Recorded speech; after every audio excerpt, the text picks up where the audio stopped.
Hey guys.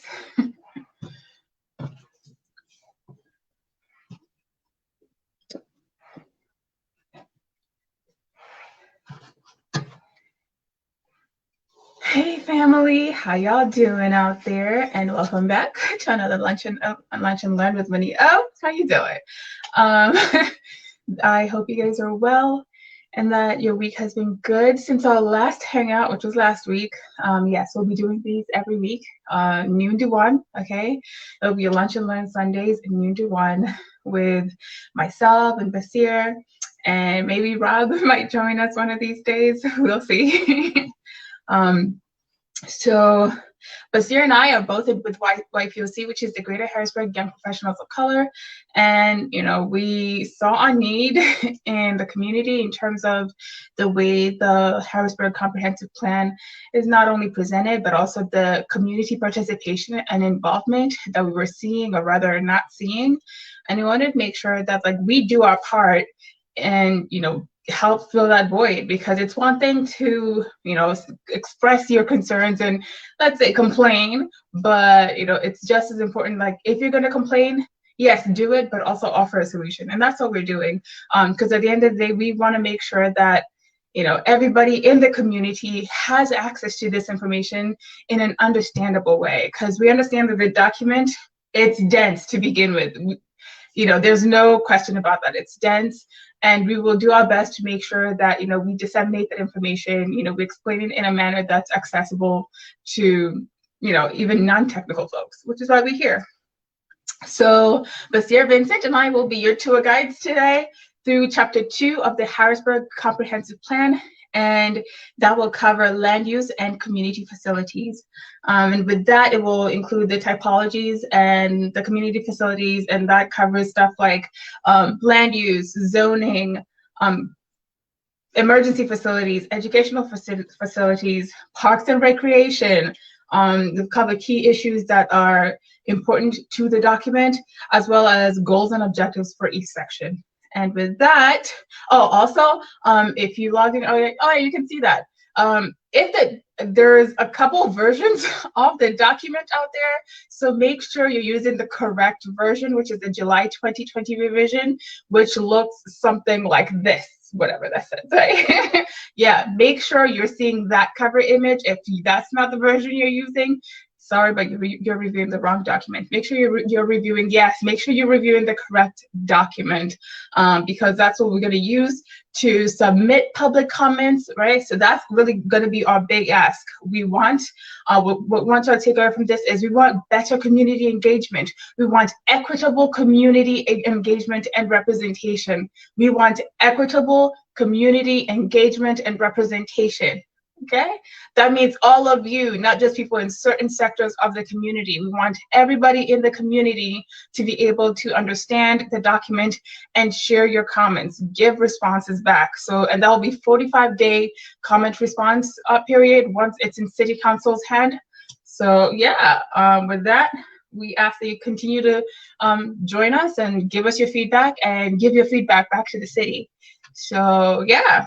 With that quick intro, I will pass the baton to Basir Vincent. Take it away, B. Hey, welcome everyone. Like Winnie introduced, I'm Basir Vincent, president of YPOC, just engaged community member. And yeah, been excited to be working with Winnie behind the scenes on a lot of this effort, and excited to talk about the comprehensive plan. I'll bring this up, Winnie, if you want to, we could talk about this again, just to remind everybody the importance of the roles that happen here, where the citizens are owning the process. It needs to be driven from the top, which is the citizens. We're at the top of this org chart. Absolutely, yes. Yeah, because I think so oftentimes folks assume that it's more of like, well, we serve them, or, but no, the truth is, even all the way up to the mayor, who is the, chief executive of the city's plans and action. The community is, the residents are above that. They answer to us. They are there to represent our needs. And so I really want us to be very clear about that kind of flow of power, flow of authority. We absolutely have the power to dictate how we want our community to be represented and to be, organized and run. Because we intrinsically know what we want. We know the issues in our respective pockets of the community, and we want to make sure that that information is conveyed and represented in how the future of Harrisburg is being prescribed currently to us. So with that, we can move into the introductions of chapter 2. Absolutely. So land use really straight from the document itself. It talks about land typology, how the land is being divided up and utilized. This includes residential, commercial, industrial, institutional, open space, and recreation facilities. How the city is actually broken up. So we'll have some conversations about the city districts. Again, just like when he said, this is something where if you guys want to participate, please come in and join. Every city district, every neighborhood has a representation here, and each of those neighborhoods will have to build on this greater comprehensive plan. And then how we decide what gets used in what locations. So first, we'll go do kind of a brief overview of typologies. And just again, this is an overview, so we please encourage people to take a look at the actual document itself. So I'm going to be kind of scrolling through it, showing some of the key charts. All right, they have some historical understandings of the boundaries. So people sometimes ask, like, hey, am I in Harrisburg or am I not? There are actual boundaries along the Susquehanna River that show how the city of Harrisburg is built out, and it shows the years. All right, so there's some really interesting history built into the comprehensive plan in terms of how land is being used and the historic growth. But the main section, which is land use and typologies, is how's land being, what is allowed on the various type of land. So if you own a plot of land, the big ones that most people get used to, if you ever play something like SimCity, right, is residential and commercial. Residential is going to get flushed out a lot later in housing, but typically within the residential, they talk about the 3 types within Harrisburg. So you have your dense residential, and they have some pictures. Everyone can recognize the different types of neighborhoods that they are on. They have some semi-detached residential. So, you're thinking more of like your townhomes, and then you're completely detached. So your separate homes that may have a property and a lawn. With all of this, a lot of the comprehensive plan goes into how these residential spaces are divided. How do we increase ownership? How do we make sure that if an area is residential, what does the future of Harrisburg look like? What would you like to see in housing in the next 10, 15, 20 years? And how is that investment go in?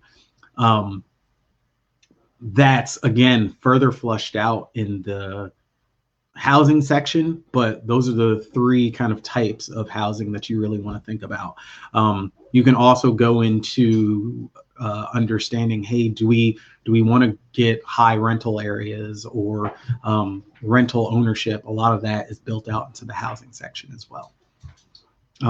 Then the other piece is commercial, and figuring out how your commercial and your residential blend. That's what's going to make a city. So you have to think about what's the height of different buildings, how are the building codes being used in order to facilitate economic growth.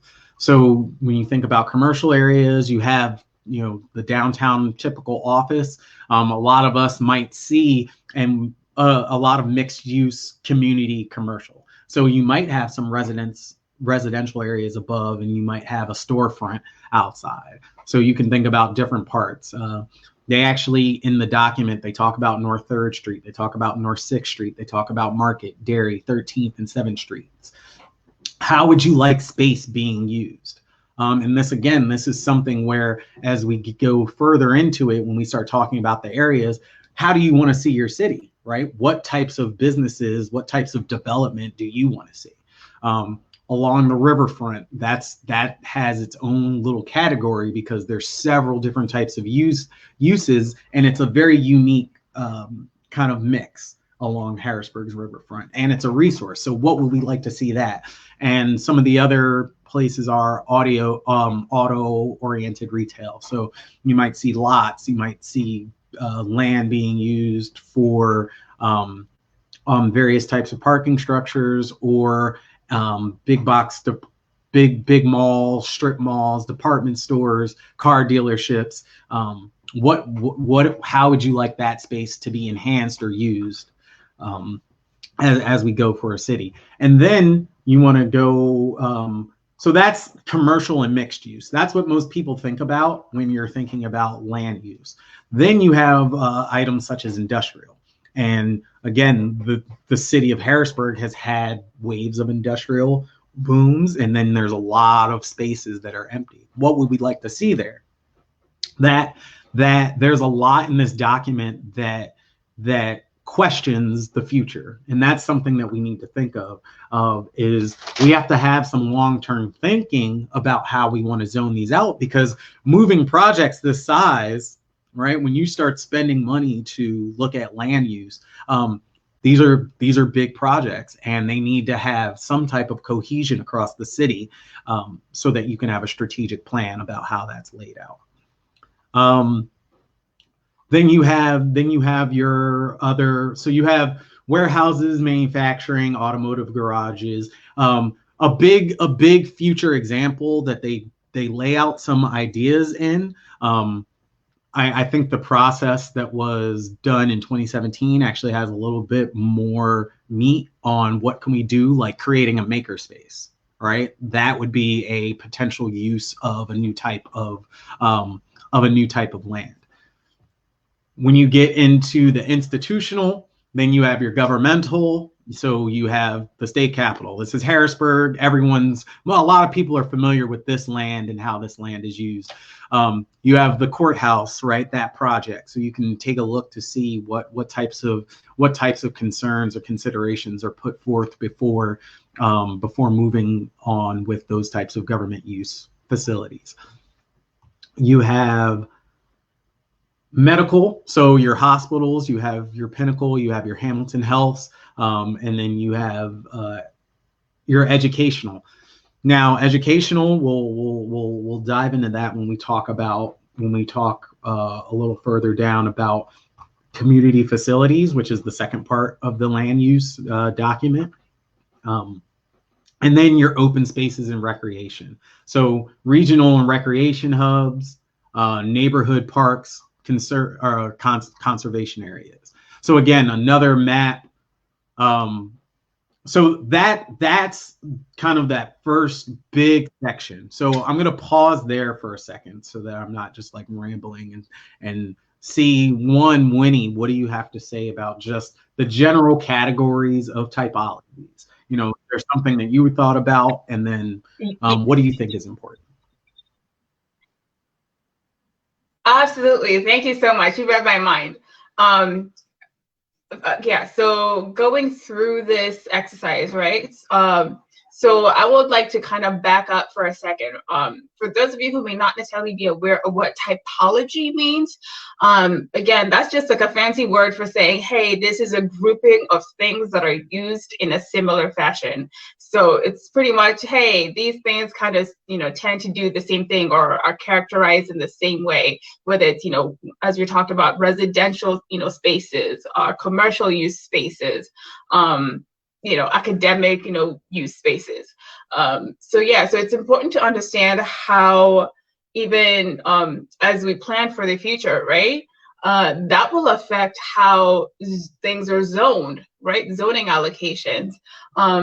And as I was reading through this section, one of the things that popped up is this, from a transportation and a planning perspective, is this idea of healthy corridors, right? And what that means is pretty much how projects explore how commercial corridors or commercial land use or transit spaces can be transformed to make sure that they have healthy, vibrant, mixed use applications, not only for the current season, but for the long-term generational use.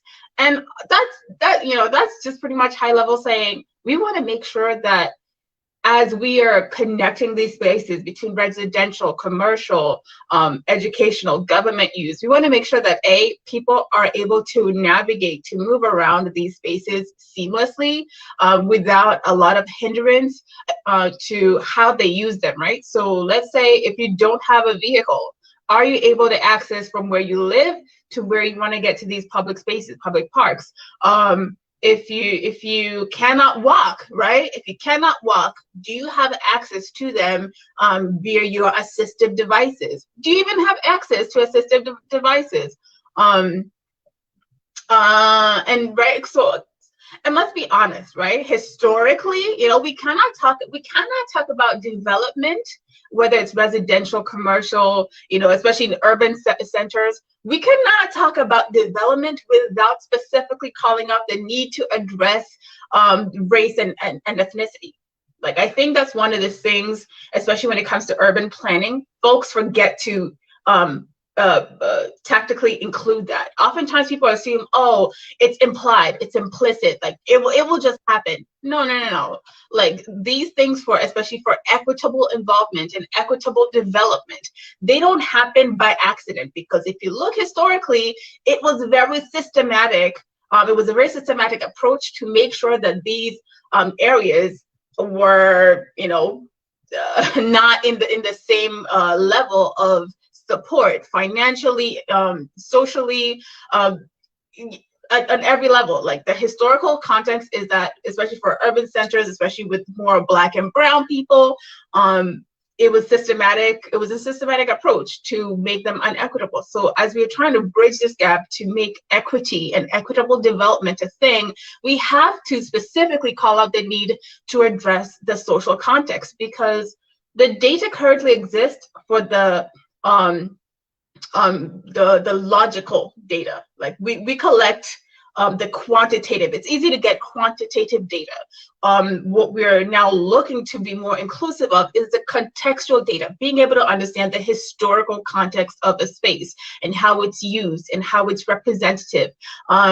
Even as we're talking about, let's say, public spaces, we have to acknowledge the fact that in our city, we have a huge homelessness problem. It's a concern. We cannot forget our homeless population. And as we are planning on building these like beautification spaces, right, we want to kind of narrate and curate the identity of what Harrisburg looks like. We have to pause and also look back on how Harrisburg has been.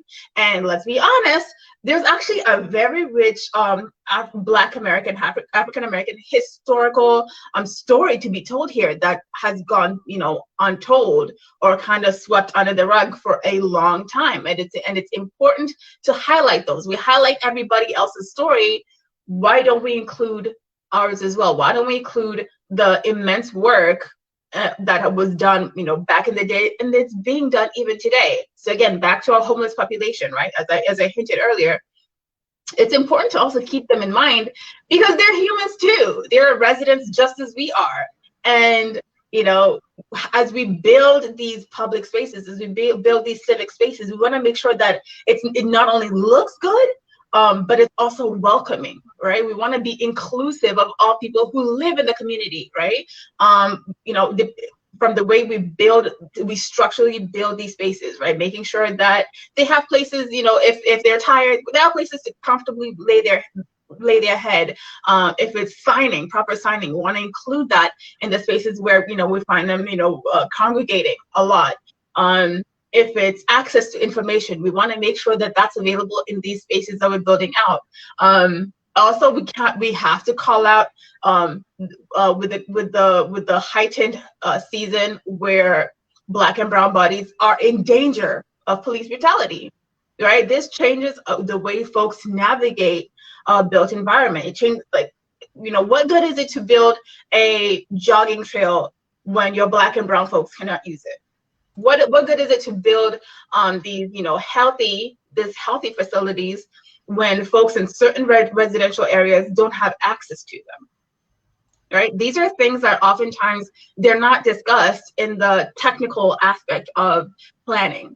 And it's up to us as people who are going to be affected by it, right? And especially our Black and brown bodies, our Black and brown people of the community. We need your input. We need your support. We need your participation. We need you to be vocal about your, contextual needs. Because listen, let's be honest, Black and brown bodies are in danger.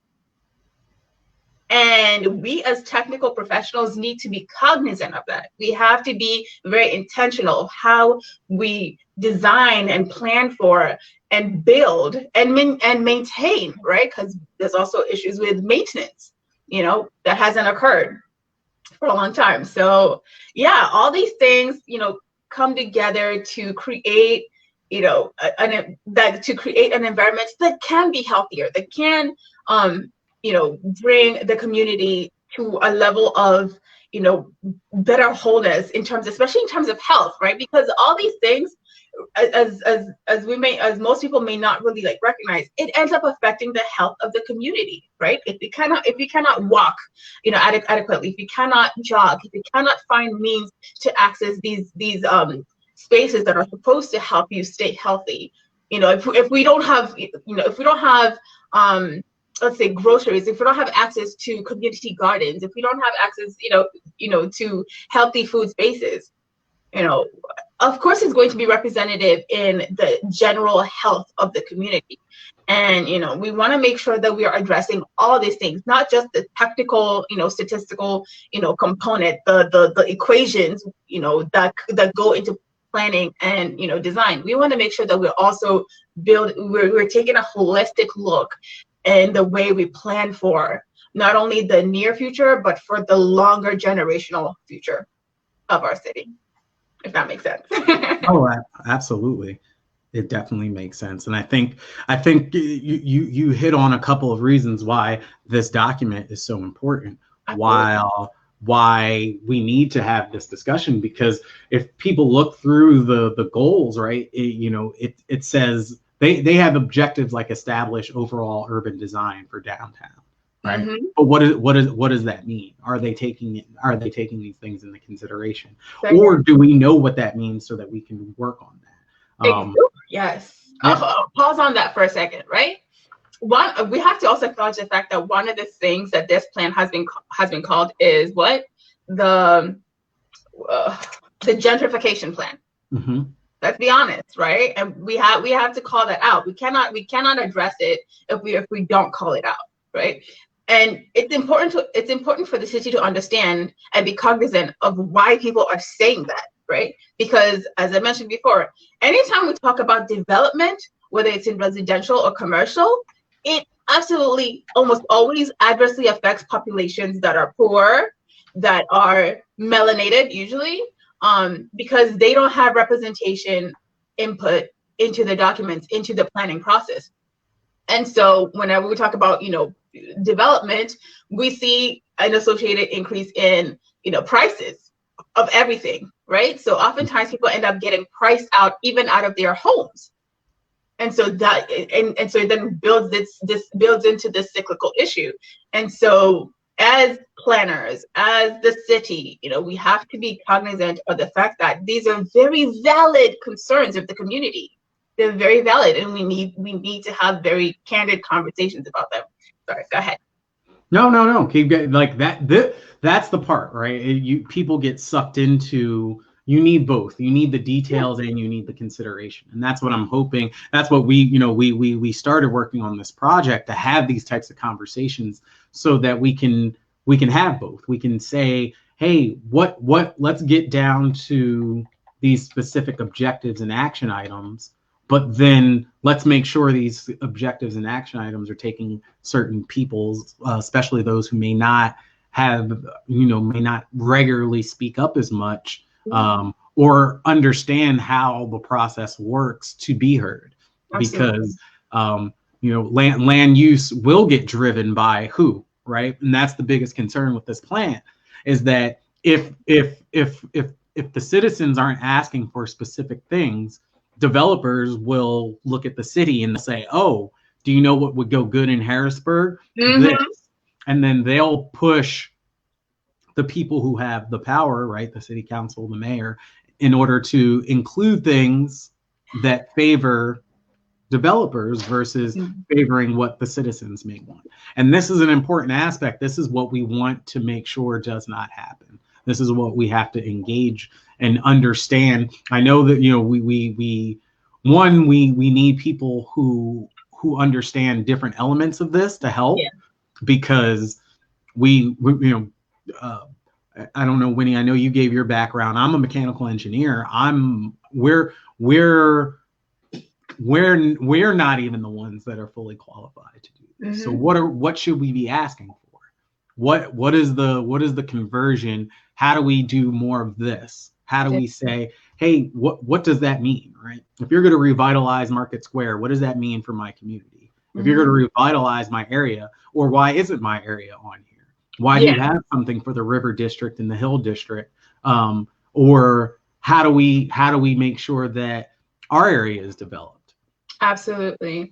And I'm glad you brought up the concern for not only involving technical folk, right? Because we need a vast array of technical backgrounds, because we all come with a different lens of evaluation, right? We see things different. And even as a woman, I tend to see things differently than how my male counterparts do, right? Because we come with the different lived experiences. And so again, if you're watching this and you're like, oh, I'm not an engineer, I'm not an accountant, I'm not an urban planner. If you've lived in this city, right, for X amount of time, and as long as you have a vested interest in the growth and the health of the city and its inhabitants, we want your input, because your lived experience is absolutely needed, right? Folks tend to dismiss the value of lived experience, because that provides a particular the popular saying, je ne sais quoi, it provides a particular sauciness in that contextual understanding of what the community needs. You know what your community needs most right where you live. Don't expect people who come from outside to prescribe for you the very thing that you need without you being able to tell them. And don't accept it, just because it's being prescribed. If they're prescribing you the wrong solution, say something. Don't be afraid. Don't discount, your experiences. Say something, because thank you. Joshua Barker says, get representation. Absolutely. We want to make sure that, our communities, because we have a vast, population demographic. And come on, we are about 50% Black, 25% Latino, come on, for me, my issue is the fact that I'm not seeing equitable representation at the table. I'm not seeing equitable representation in the comments that are being presented. I'm not seeing equitable representation in the way the material is being presented. I'm not seeing equitable representation in the way the feedback is being presented. Okay, and I will keep harping on equitable representation, right? Because folks think just because we get 10 comments, we got 100 comments. My question is, who is giving these comments? What areas are we getting these comments from? And is it representative of the communities that you're going to be serving? And the second thing I'm glad you brought up was this understanding of people having access to the people with the decision-making power. Oftentimes, folks forget the fact that if you have access, if you have the ears of those who are in the decision-making position, you have an advantage. There's an advantage to that. And for most people, especially in the more distressed areas, oftentimes they feel forgotten. We have to acknowledge that. They feel forgotten. And but it's also valid. Their experiences are valid. We forget the fact that they have been giving comments, they have been participating for years. Yep. For years. Okay. And then because this is not the first iteration of the plan. Right? It's been revised. There's like currently 3 different versions at least. Right? And that's why I have to remind y'all, make sure you're reviewing the correct version, the July 2020 version. We posted it in the beginning to show you what the cover page looks like. If it doesn't look like the cover page you posted, you're reviewing the wrong plan. So we want to make sure we're talking apples to apples. Yes. And I do want to be very transparent about that. Like, because even on our initial link, we put up the B Harrisburg webpage, which is actually a very robust webpage that was designed, and the city abandoned that. Now there's a lot of history behind that. We don't want to spend too much time going into, but that's an important part of this, of even what we're doing now, is we're trying to reignite this discussion on it. But part of what's happened in the past was voices were being delivered, and what did we do with those voices? And that's part of the question. So we're asking people who are listening to this as well, like, we don't want to reinvent the wheel, but we want to try to take what's been given to us and move forward. But maybe we have to strategize on what that looks like. We have to understand what may have been taken out, or what parts of the process aren't being done in a way that is conducive to the community actually giving the right amount of feedback. Absolutely. No, I'm glad you said that. Because we have to understand, like, people do get fatigued when they feel like we've been participating, but it goes nowhere, right? So, and it gets to a point where, yes, you have collected the data, you have conducted the research. Now do something. We need you to do something with the information that's been gathered. Period. That's it. That's it. Yeah. So the next, I can transition. So that's typologies. So again, that's the first couple of pages. If you want to know about the different type of typologies, one of our cohorts, Rob Schoaf, he has a series of videos, 52 weeks. We can post those. There's a lot of different ways to look at each of the different types of typologies. So looking at that, it's important. I'm going to highlight one of the like in the end of the typology section, as they're talking about the different hubs and the different areas. They call out places like City Island, Riverfront Park, Reservoir Park. Those are large spaces that attract people. So I want everyone, how do we use those? How can we as the community use those? Those are the spaces that belong to the community. Then it talks about the neighborhood parks, and we'll talk about the different neighborhood areas.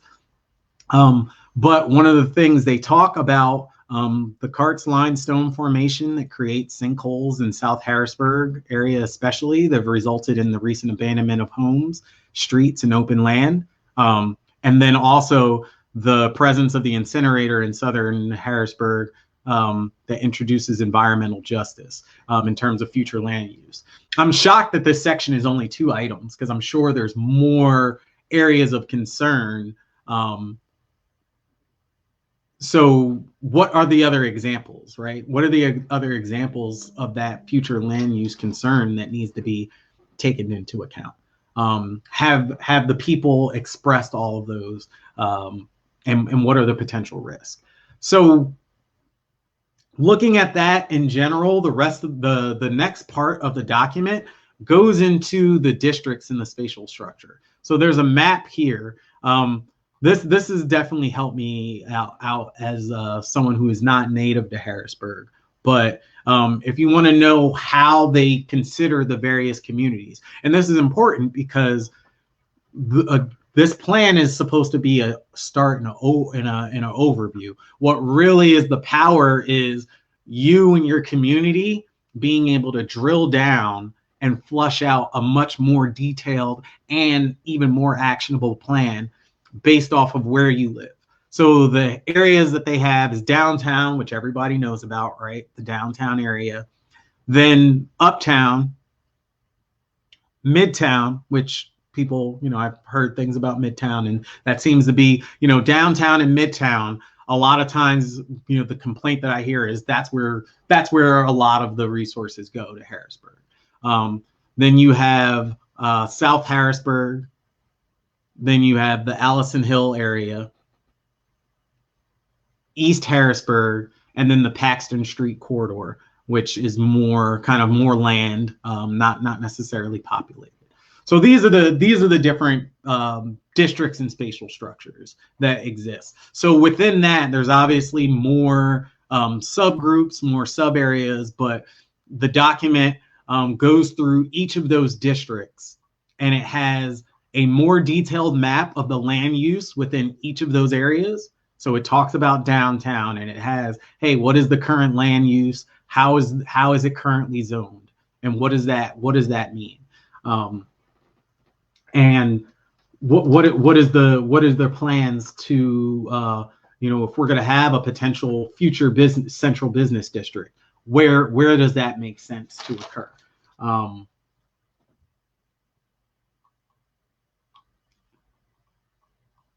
Uptown, the Capitol complex. So each area is broken down into its individual section. So this is where, as a person reading this document, you don't have to go and read everything.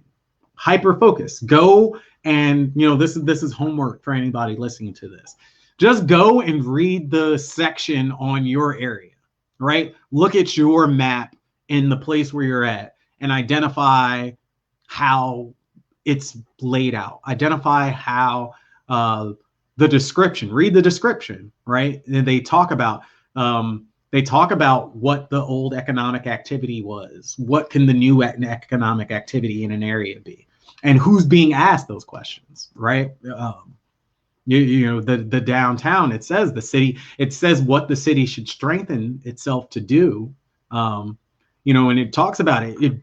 It is well developed to be a center for innovation, but how are we going to make that happen? How are we going to use the areas that are there?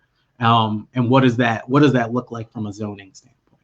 So the housing section goes deep into this. There's a whole nother section on the Harrisburg Redevelopment Authority that needs to be reviewed and talked about. That's another resource that exists. Winnie mentioned, though, these chapters aren't always just they're separate, but it talks about the interweaving of mobility and access and economic development. So these all combine. So even though we're just talking about land use now, it's very important to think about how they tie into the mobility and access, especially if you're going to create a central business district. And I want everyone to read and look. They mention several times. They call it CBD, the new central business district. And they talk about what would be the key features of making something like that work, and how do we do that? Uptown, they have full descriptions. They talk about this idea of live, work, play within the neighborhoods. So again, how do we make things walkable? How do we make things livable? What does that look like?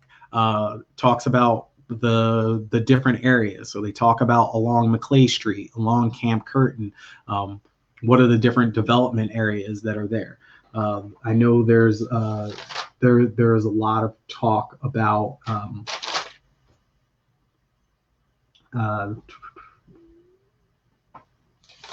there's a lot of talk about what do we do with the division corridor, and how do we organize the Camp Curtin, and then how do we make sure we have the right priorities? There again, you can look at Midtown and how that area is laid out from a zoning and a land use standpoint. South Harrisburg, again, what are your key areas? So again, this is a guide to begin this discussion where we're trying to help you through this document. We're trying to help you be able to chop it up and understand what each section is talking about and what you should look at.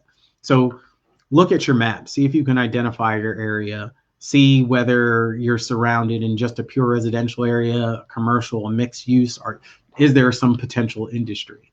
All right, and how do you make these types of improvements to your area? And in the appendix, I want everyone to also, in the appendix, each of these sections has a action item based off of your district. It has a list of action items, so I can get to that as well. So they talk about proposed developments along Market Street, right? A Market Street West Gateway. That way you have an entrance from the city. City Island improvements, Riverfront Park. What are we going to do with our streets? This idea, again, another idea that gets brought through it that people need to look at is, how do you have a living street? How do you have a street that is conducive to not just vehicles, but pedestrians and bike riders, and in a helpful way that optimizes the use of these spaces? I think typically, historically, Harrisburg, unfortunately, has leaned towards being more car friendly than pedestrian and user friendly. So what does it look like to think about ahead of time, so that as you're investing and you're building in these areas, you can do something different? They talk several times about creating farmers markets, specialty food shops, restaurants, shared commercial kitchens, food stands and trucks, culinary training programs. These ideas are laid out here, but what can you take in your area, and what can you help take this plan and actually make it work? So again, this document lays out a lot of good ideas, but these ideas can't come to fruition if they're, one, not challenged to make sure they're the right ideas, and then two, we actually identify the resources and the strategic plans to make it happen.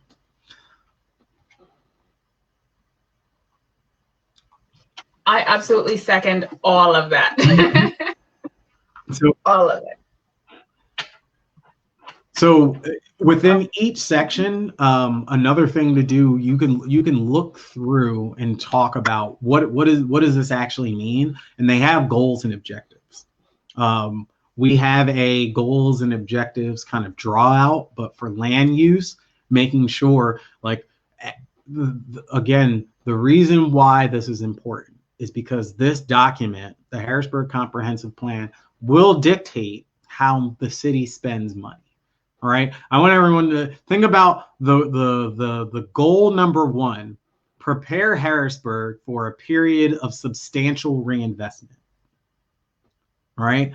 Establish an overall urban design for downtown, revitalize Market Square, identify, plan targeted investment areas, encourage the adaptive reuse of vacant buildings, and discourage new investment in floodplains and other hazardous areas.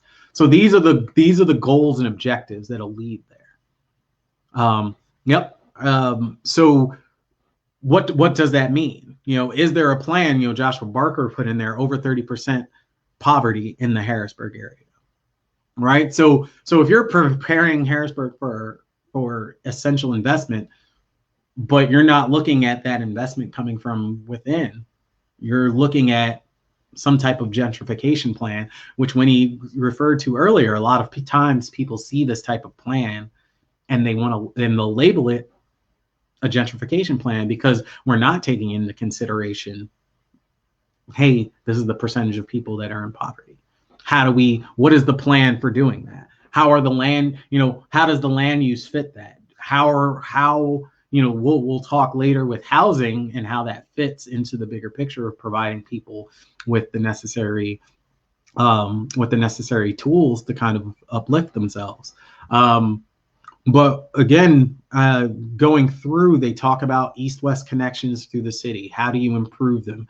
How do you strengthen Harrisburg's role as a downtown of the central Pennsylvania region? And that's a lot about building out this central business district. How do you build on what you have to have more robust mixed use? So they have objectives such as preparing a progressive detailed master plan of the vacant 6th Street Ridge properties. So again, this plan is going to feed other smaller plans, but we need to have the competency and capacity built within the city in order to make it happen. So this is stage one, and this is a lot. Like we're at 10 minutes left, and we barely scratched the surface of this, and that's why we're trying to engage people in understanding this, because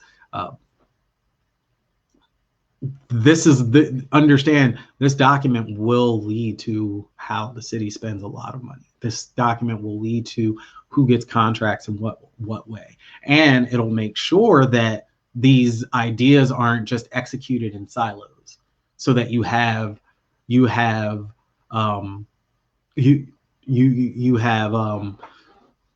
kind of a disconnect between project that's happening in one area of the city versus what's happening in Camp Curtin, or you have something that goes on in Division Street that's not being considered in terms of interconnecting the areas. So if you look through this goal of planning that mixed use, every area has, or no, some areas have some specific plans laid out. Is your area, does that have a specific plan laid out? Or does it at least have some buy-in? Josh is adding some good comments. I want to make sure, we do need to get investors to commit to helping communities locally. That is crucial to making this happen. How do we make sure that, one, we're able to communicate out to investors what the agreement is, and then, hey, they should be supporting it, right? The community benefits agreements. That's absolutely what we need. Go ahead, Winnie. Yes. I was like jumping. I was like, yes. Dr. Barker, please join the conversation even offline, because we have work sessions outside of these lunch and learns. So again, if you're watching this, even after we've posted and it sparked your interest, please feel free to reach out. Feel free to join the community. Yeah, there's work to be done. We got to do the work. Okay. So I'm glad you mentioned that.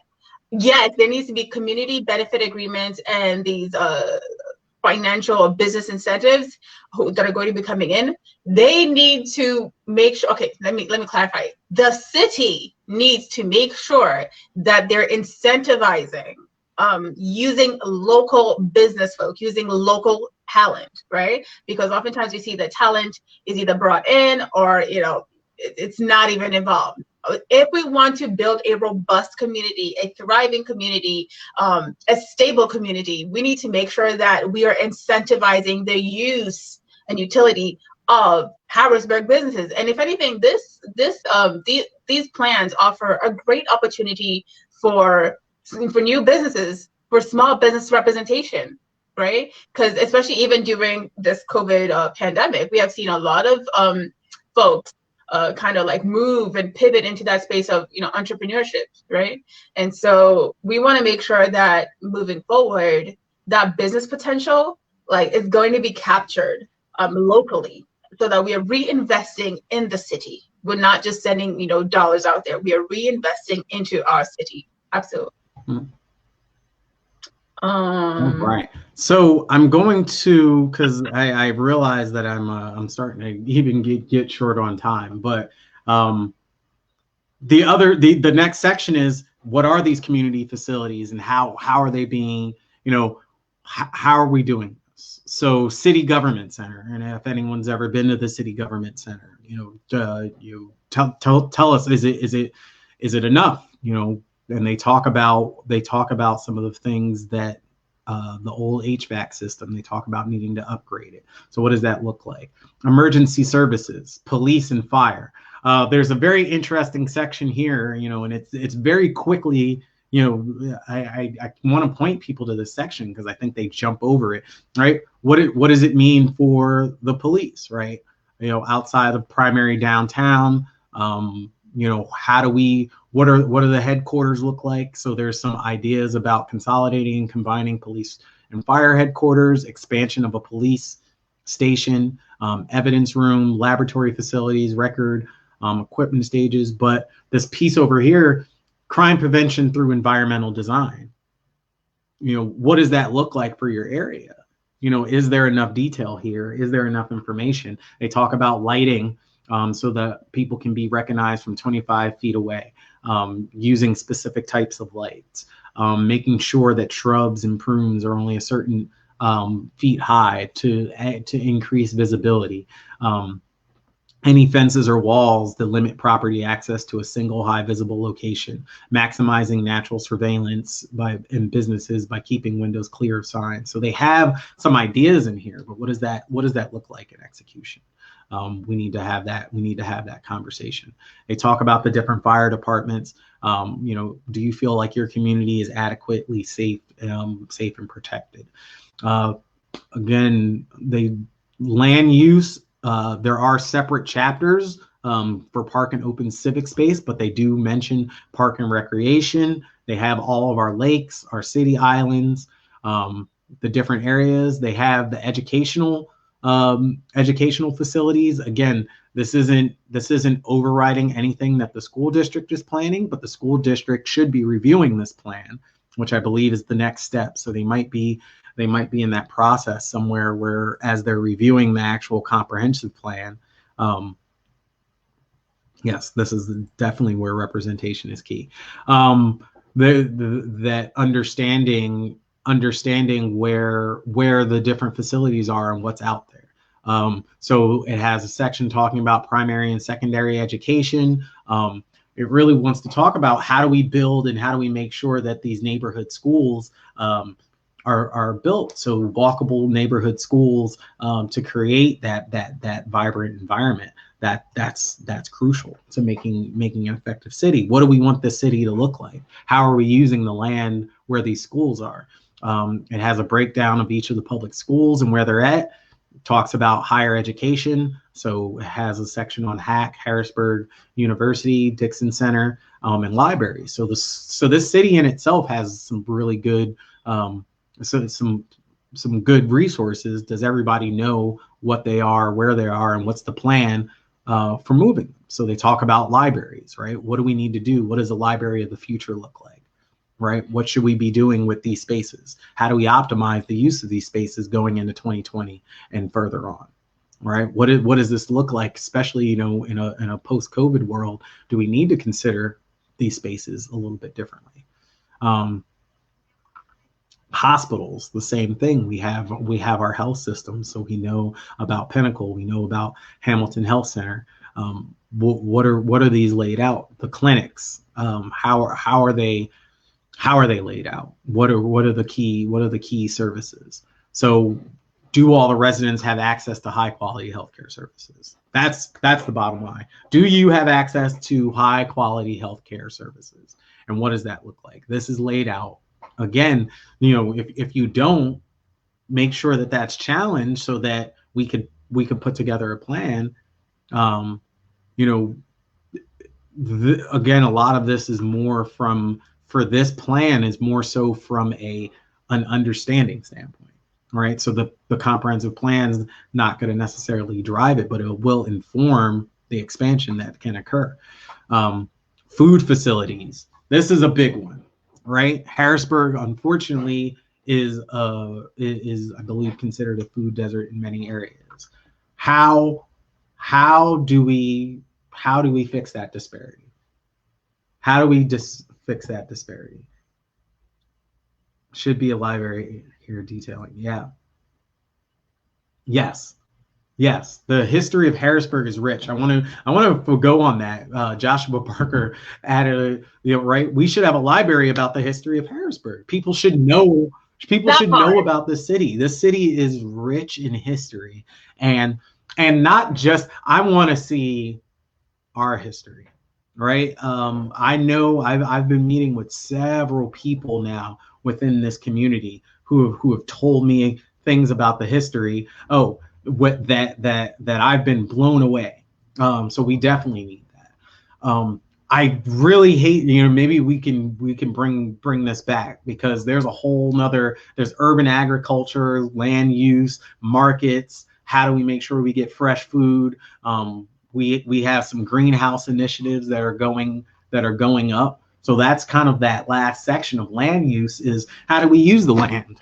Right? What does it look like to have fresh food being grown in Harrisburg?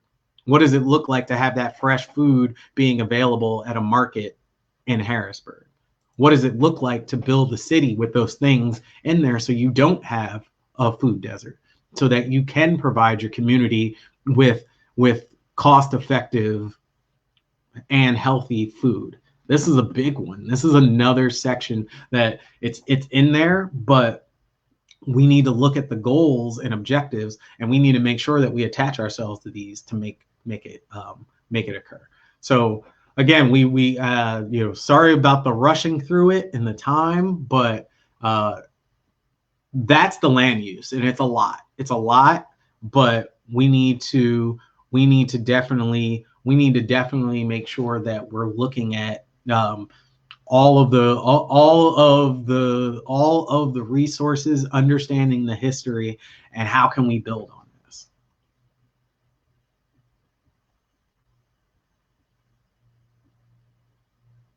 Yes, thank you for bringing that up, Joshua. The Underground Railroad hideaways in churches. Like, I was shocked when I found out that aspect of Harrisburg. I mean, it's 2020 and this information is still not known by the general populace in this community. Like, to me, that's crazy. That's insane. Like, whereas other people's history has been prioritized, and we have monuments to them in the city, whereas this key historical impact goes, unrepresented, actually, if we're going to be very correct. Absolutely, right? Which is what I keep saying. Representation matters. Representation matters in this city, not only for people who look like us, but it's a disservice to the dominant culture as well, if we're going to be honest about it. It's an immense disservice to the dominant culture people who want to be cultured, who want to be aware, who wants to be informed on these things. So absolutely, we need better representation.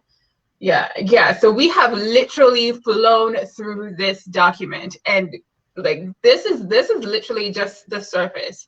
This is like we're simply trying to kind of give folks an overview to whet your palate, get you interested, get you aware of really like what's going on in the document, what's going on in the long-term planning of Harrisburg. And so, we'll start, I will kind of close this off, and we'll also have an opportunity, if you have any final comments or suggestions, please pop them in the comment section. So quick recap. We have gone through a lot today, a lot of various, issues, from the typologies to the communal spaces. And if you haven't noticed yet, all these things interconnect. Right?